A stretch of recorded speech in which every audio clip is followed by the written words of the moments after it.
మీ మంత్రి దగ్గర పనిచేసే డ్రైవర్లకి ఈ 15,000 అనే పథకం వర్తిస్తుందా?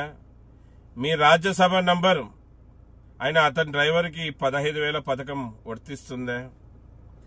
లారీల దగ్గర పనిచేసే డ్రైవర్లకి 15,000 పథకం వర్తిస్తుందా? బస్సుల దగ్గర డ్రైవర్లకి 15,000 పథకం వర్తిస్తుందా? ట్రావెల్స్ల దగ్గర పనిచేసే డ్రైవర్లకి 15,000 పథకం వర్తిస్తుందా? ట్రాక్టర్ల దగ్గర పనిచేసే డ్రైవర్లకి 15,000 పథకం వర్తిస్తుందా? అంబులెన్స్ డ్రైవర్లకి 15,000 రూపాయలు పథకం వర్తిస్తుందా? పొక్కలేన్ల దగ్గర, జేసీబీల దగ్గర, ఎన్ని రకాలైన వాహనాలు, ట్యాంకర్ల దగ్గర తోలే డ్రైవర్లకు అందరికీ పథకం వర్తిస్తుందా? ఎవరికి వర్తించదు.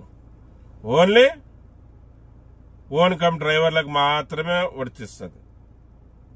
మేము ఓన్ కమ్ డ్రైవర్లకు ఇవ్వద్దని చెప్పడం లేదు, కానీ మీరు తప్పు చేస్తున్నారు.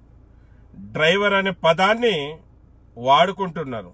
డ్రైవర్లకు 15,000 ఇస్తున్నామంటున్నారు. కాదు, మీరు ఓన్ కమ్ డ్రైవర్లకు 15,000 ఇస్తున్నామని చెప్పండి.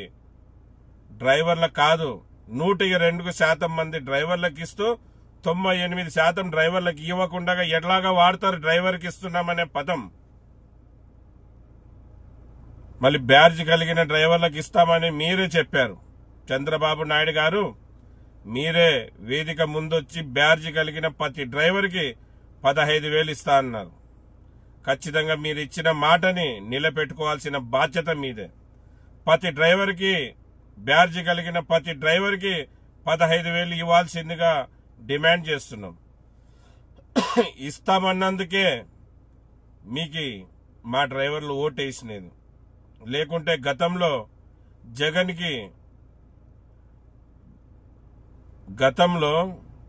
జగన్ చేసిన పొరపాటే మీరు చేస్తున్నారు.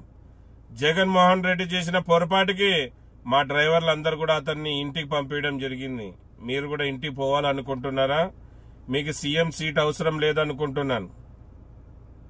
మళ్ళీ జగన్మోహన్ రెడ్డి డ్రైవర్లను పట్టించుకోలేదు గనక, డ్రైవర్ల గురించి ఆలోచించలేదు గనక జగన్మోహన్ రెడ్డి గారిని మా డ్రైవర్లందరూ కూడా ఇంటికి పంపించారు.